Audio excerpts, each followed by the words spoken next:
तो देखते हैं कुछ क्वेश्चंस।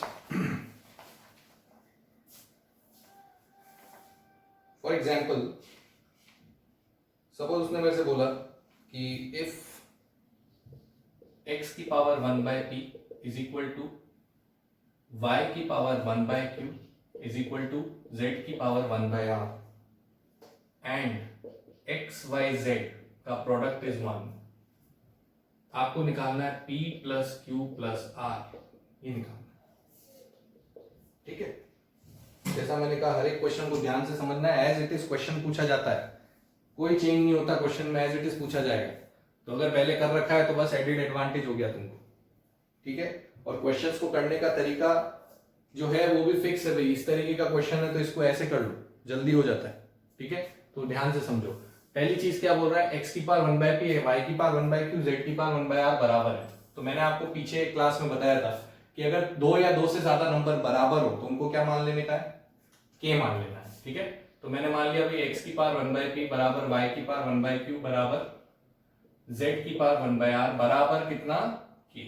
तीनों को k मान लिया, तीन नंबर बराबर है उनको k मान लिया। अब ध्यान से देखो, खाली इन दोनों को देखो, ये दोनों बराबर है कि नहीं, बराबर है। मतलब आपकी इक्वेशन किस तरीके की बनी, x की पावर 1/p बराबर k। अब आ जाओ, जो फर्स्ट कॉन्सेप्ट समझाया था तुमको आज। फर्स्ट कॉन्सेप्ट क्या बोला था कि अगर x की पावर में कुछ भी हो और मेरे को x चाहिए हो, तो सर मेरे को x क्यों चाहिए, क्योंकि मेरे को यहाँ x y z का प्रोडक्ट 1 पता है, तो डेफिनेटली मेरे को x y z की वैल्यू वहां पे रखनी है, तभी तो मैं आगे उसको यूज कर पाऊंगा। तो मेरे को x चाहिए होगा, x चाहिए होगा तो मेरे को इस पावर को हटाना है कि नहीं हटाना है, हटाना है। तो क्या बोला था भाई हमने, क्या कॉन्सेप्ट लिया था कि जब भी x की पावर में कुछ हो और आपको पावर हटानी है तो इसकी रेसिप्रोकल पावर यहां लगा दो, ये करना था कि नहीं। 1/p का रेसिप्रोकल क्या होगा बेटा, p। p का रेसिप्रोकल 1/p है, तो 1/p का रेसिप्रोकल p हो गया। तो यहाँ पे क्या पावर निकल के आएगी, p आएगी, और यहाँ क्या बचेगा, x। तो k की पावर कितना हो गया, p। ये चीज क्लियर है कि नहीं, बस ये क्लियर हो गया, क्वेश्चन सॉल्व हो गया। वापस देख लो, मैंने बोला तीन नंबर बराबर है इक्वल टू k माना। अब पहला और चौथा बराबर है, मेरे को x चाहिए यानी पावर हटानी है। पावर हटाने के लिए दोनों तरफ कौन सी पावर लेते हैं, रेसिप्रोकल पावर। तो इधर तो x बच जाएगा और इधर कितना आ जाएगा, k की पावर p। 1/p का रेसिप्रोकल p। समझ आई, ठीक है। अब सिमिलरली, एग्जैक्टली सिमिलरली, ये और ये भी तो बराबर है, खाली फर्क किसका पड़ा, x की जगह y आ गया, p की जगह q आ गया। तो बेटा क्या अपन डायरेक्टली ये लिख सकते हैं, similarly y is equal to k की पावर q लिख सकते हैं। यहाँ y आ गया, यहाँ q आ जाएगा, और क्या फर्क पड़ा। तो फिर सिमिलरली z बराबर k की पावर r भी लिख सकते हैं फिर। तो यहाँ z आ गया, यहाँ r आ गया, बाकी तो सब बातें सेम ही। ठीक है, अब मेरे को दे रखा है x y z का प्रोडक्ट कितना है, 1। वैल्यू डाल देते हैं, what is the value of x, k की power p, value of y k की power q, value of z k की पावर r बराबर कितना है, 1। अब ये तीनों में बेस सेम है कि नहीं है, बीच में क्या साइन है, मल्टीप्लाई, पावर क्या होगी, ऐड। k की power p plus q plus r बराबर कितना, 1। इतना आ गया कि नहीं आ गया। ठीक है, अब जरा याद करो भाई, किसी भी नंबर की क्या पावर लगाएं कि 0 आएगा, सॉरी 1 आएगा। किसी भी नंबर की क्या पावर लगाएं कि 1 आएगा, 0 लगाएं, क्योंकि हमारे पास एक रिलेशन था ना भाई, a की पावर 0 बराबर 1। तो अगर मेरे को एक तरफ 1 चाहिए तो पावर में 0 आना चाहिए कि नहीं आना चाहिए। That means this p plus q plus r should be equal to what, 0। आपको अगर किसी भी नंबर की पावर 1 चाहिए तो पावर कितनी होनी चाहिए, 0 होनी चाहिए। क्या पूछा था उसने हमसे, p plus q plus r, तो आंसर क्या लगाओगे बेटा, 0। ठीक है, सिंपल। खाली ये फर्स्ट कॉन्सेप्ट जो पढ़ाया था अगर वो आता है तो हो गया क्वेश्चन सॉल्व। आगे बढ़ते हैं, लेट्स टेक अनदर क्वेश्चन। अब जैसे सपोज क्वेश्चन में उसने ऐसा बोला, देखो, इफ a की पावर x बराबर b, b की पावर x बराबर c, सॉरी y, c की पावर z बराबर a, तुम्हें निकालना है x y z का प्रोडक्ट। क्या निकालना है, x y z का प्रोडक्ट निकालना। ठीक है बेटा, a की पावर x b है, b की पावर y c है, c की पावर z a है, x y z का प्रोडक्ट निकालना है। Now this question is different from this question, why, क्योंकि यहाँ पे तो तीन नंबर क्या थे, बराबर थे। यहाँ तीन नंबर बराबर नहीं, ये अलग इक्वेशन है, ये अलग इक्वेशन है, ये अलग इक्वेशन। ऐसा नहीं कि ये सब बराबर, ऐसा नहीं, राइट। तो यहाँ पे थोड़ी सी डिफरेंट अप्रोच रखेंगे। क्यों रखेंगे? क्योंकि ध्यान से देखो, यहाँ पे b की वैल्यू कितनी है, a की पावर x, और वही b यहाँ पे यूज हो रहा है, तो मैं यहां से b की वैल्यू उठा के यहाँ डाल सकता हूं। ऐसा वहां थोड़ी कर सकता था, क्योंकि वहां तो तीनों बराबर थे, ठीक है। लेकिन यहां पे तो मेरे को b मिल गया ना, b को मैं यहां डाल दूंगा, फिर मेरे को कौन मिल जाएगा, c मिल जाएगा, वो c को मैं उठा के यहां डाल दूंगा। तो ये तो ऐसा चेन रिएक्शन टाइप बन रहा है ना भाई, एक से दूसरा, दूसरे से तीसरा, तो बिल्कुल ऐसे ही कर लेते हैं फिर। तो यहां पे मेरे पास a की पावर x क्या है, b है, या मैं ऐसा लिखूं b is equal to a की पावर x, ऐसा है मेरे पास, विच इंप्लाइज b की पावर y अगर c है तो I must get c equal to b की वैल्यू कितनी बेटा, यहां डाल देते हैं इसको, तो a की पावर x की पावर में कितना आ गया वापस y। अब याद करो पावर रूल, पावर की पावर क्या हो जाती थी, मल्टीप्लाई, तो ये a की पावर क्या हो जाएगा, xy जाएगा। अब ये c आ गया तुम्हारे पास, ठीक है।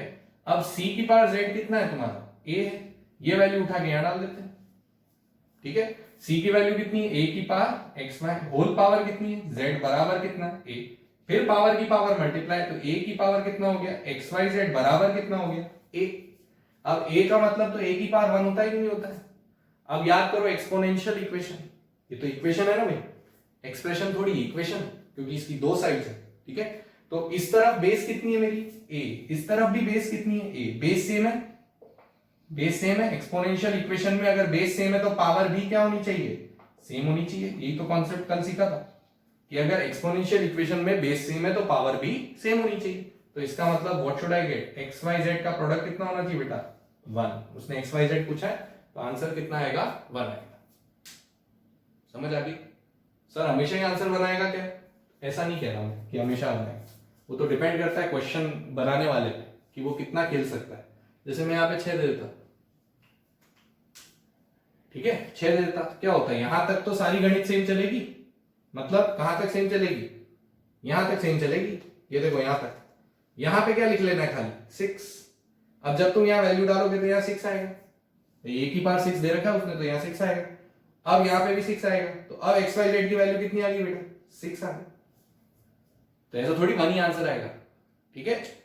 तो वो डिपेंड करता है कि किस तरीके से क्वेश्चन बना रखा है, और ये भी नहीं है कि जो यहां लिखा वही आंसर आएगा, क्योंकि वो यहां पे भी बदलाव कर सकता है। जैसे यहाँ 2x लिख दिया या 3y लिख दिया या 4z लिख दिया, समझ में आई? इसलिए कॉन्सेप्ट समझो ध्यान से, कॉन्सेप्ट को समझना है क्या किया है। तो ये 6 नहीं था, ये a था, तो इसका मतलब यहाँ 6 नहीं था, यहाँ 6 नहीं था, यहाँ 6 नहीं था, तो फिर यहाँ भी 6 नहीं था, 1 था, ठीक है।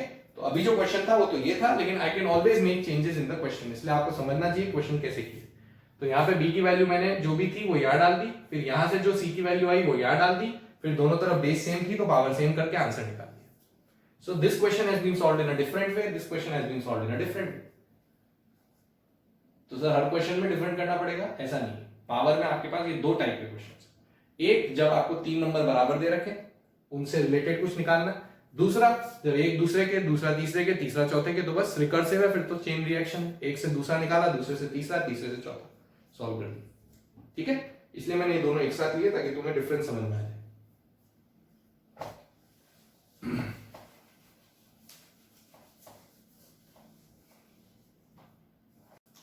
जैसे मैंने ऐसा दिया,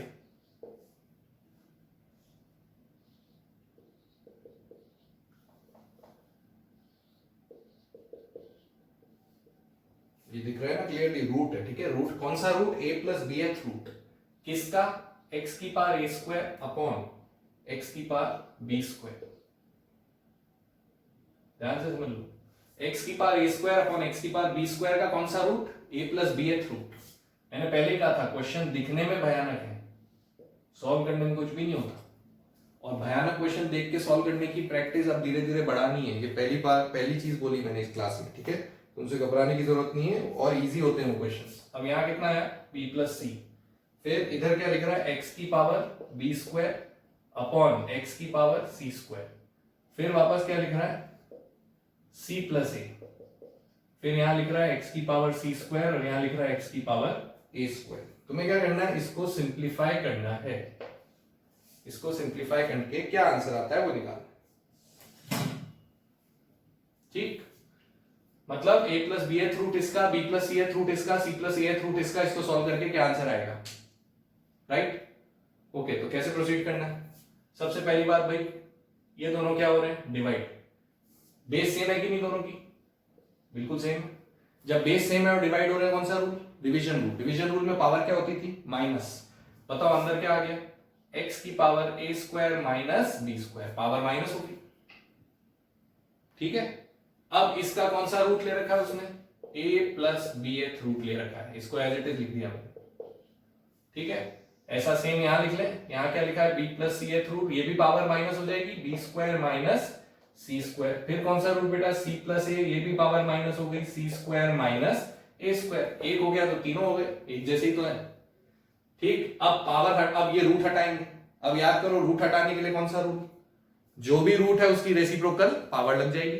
जैसे चौथा रूट है तो 1/4 पावर, पांचवा रूट है तो 1/5 पावर, तो b a plus B root है तो कौन सी पावर, 1/a प्लस बी, यानी x की पावर में a square minus B square की पावर कितनी बेटा, 1/a प्लस बी। कैसे आ गया सर, रूट था ना, a प्लस बी एथ रूट था, जो भी रूट होगा उसकी रेसिप्रोकल पावर लगानी। किस पे लगानी है, जो अंदर लिखा हुआ है, सेम इस पे कर दे। x की पावर में कौन लिखा हुआ है, B square minus C square, root क्या है b प्लस सी, तो पावर क्या हो गई 1/b प्लस सी। फिर यहाँ पे क्या लिखा हुआ है, x की पावर सी स्क्वायर माइनस ए स्क्वायर, पावर रूट कितना है c प्लस ए, तो पावर में कौन आ गया 1/c प्लस ए। बस एक स्टेप और रह गई, ठीक है। अब ध्यान से देखो, पावर पावर क्या होती है बेटा, मल्टीप्लाई। तो x की पावर में क्या आ गया, a square minus B square upon a plus B. x की पावर में क्या आ गया, b square minus C square upon b plus C. x की पावर में c square minus a square upon c plus a। इतना आ गया, power power multiply. अब याद करो भाई, a square minus B square दिख रहा है, क्या करना है, फैक्टराइज, ठीक है। इसको फैक्टराइज जब करेंगे, क्या फैक्टर थे इसके, a minus B A plus B, divided by क्या है, a प्लस बी।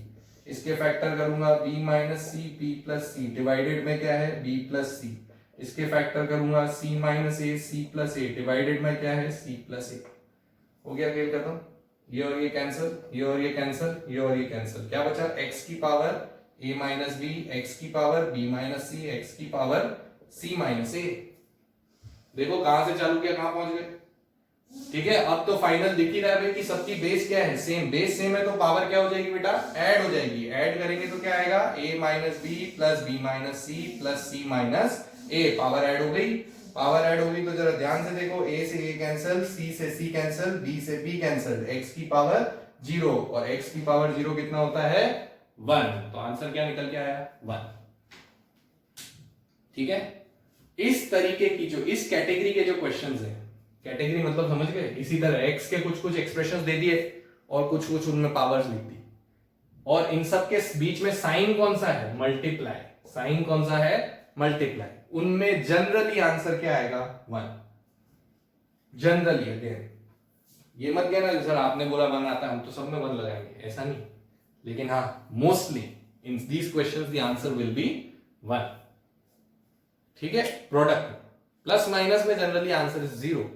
अगर सिमेट्रिक होता है तो, सिमेट्री समझ रहे हो ना, सिमेट्री क्यों है भाई, क्योंकि a प्लस बी है, फिर अगली बार b प्लस सी, फिर अगली बार c प्लस है, a की जगह b, b की जगह c, c की जगह a। इसको बोलते हैं सिमेट्रिक। सिमेट्रिक टर्म्स में अगर प्रोडक्ट आ रहा है और आंसर कांस्टेंट है तो जनरली क्या होगा, 1। सिमेट्रिक टर्म्स में अगर डिफरेंस आ रहा है और आंसर कांस्टेंट है तो जनरली क्या होगा, 0, ठीक है। ये कुछ ट्रिक्स हैं जो ध्यान रख सकते हैं, ऐसा नहीं सॉल्व नहीं करना पड़ेगा, सॉल्व करना पड़ेगा लेकिन ध्यान रखोगे, ठीक है। कहीं पे अगर मान लो 2 ऑप्शन में एक चुनना ही पड़े तो हमें पता है ना भी कौन सा चुनना है, ठीक है। उसके लिए ये टेक्निक याद रख सकते हैं। ओके, लेट अस सी वन मोर क्वेश्चन। अब की बार बोल रहा है x की power a square b inverse c inverse into x की power b square c inverse a inverse into x की power c square a inverse b inverse minus x cube would reduce to 0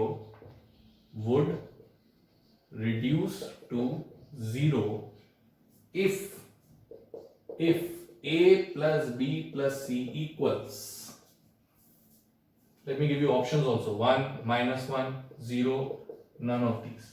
ये option दे दिए, ध्यान से question पढ़ो क्या बोल रहा है, ठीक से क्वेश्चन को देख के पढ़ो।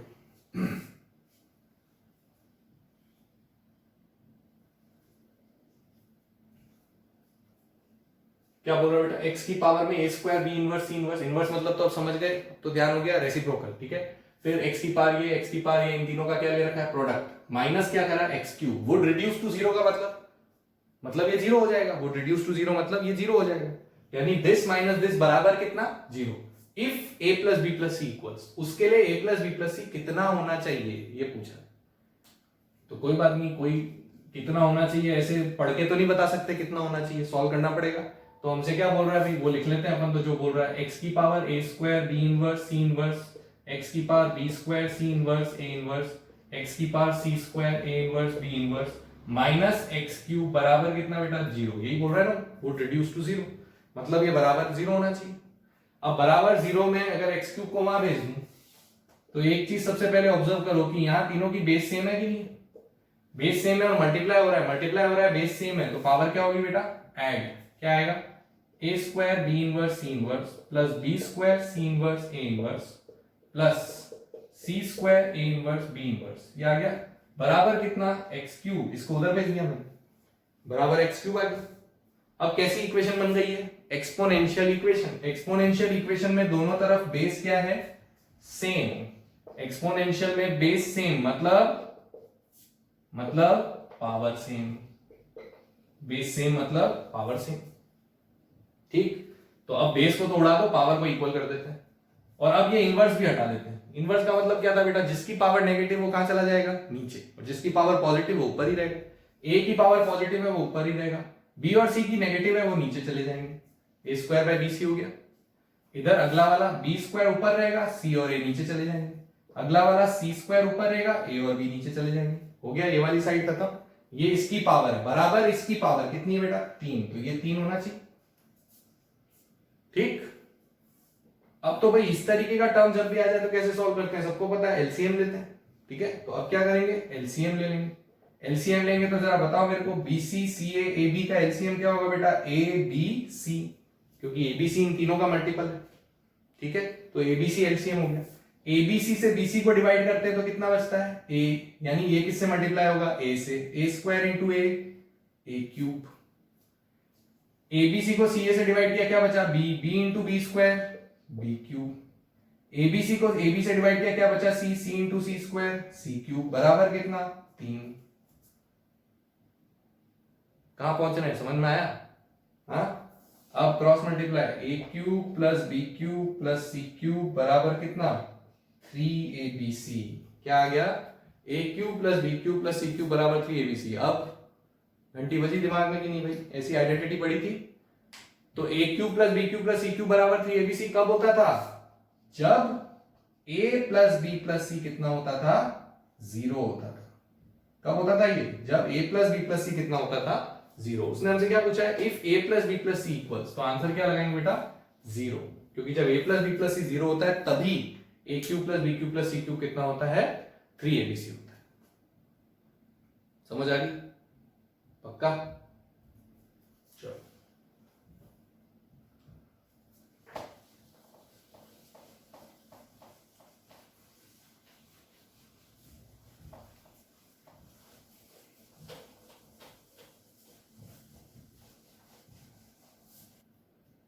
ओके, सो अब आपके लिए मैंने 3 क्वेश्चंस लिखे हैं, ये क्वेश्चंस आप ट्राई करोगे, नेक्स्ट टाइम पे इसके आंसर्स डिस्कस करेंगे, ठीक है। 3 क्वेश्चन है, तीनों के ऑप्शंस दे रखे हैं, so just note down these questions and try.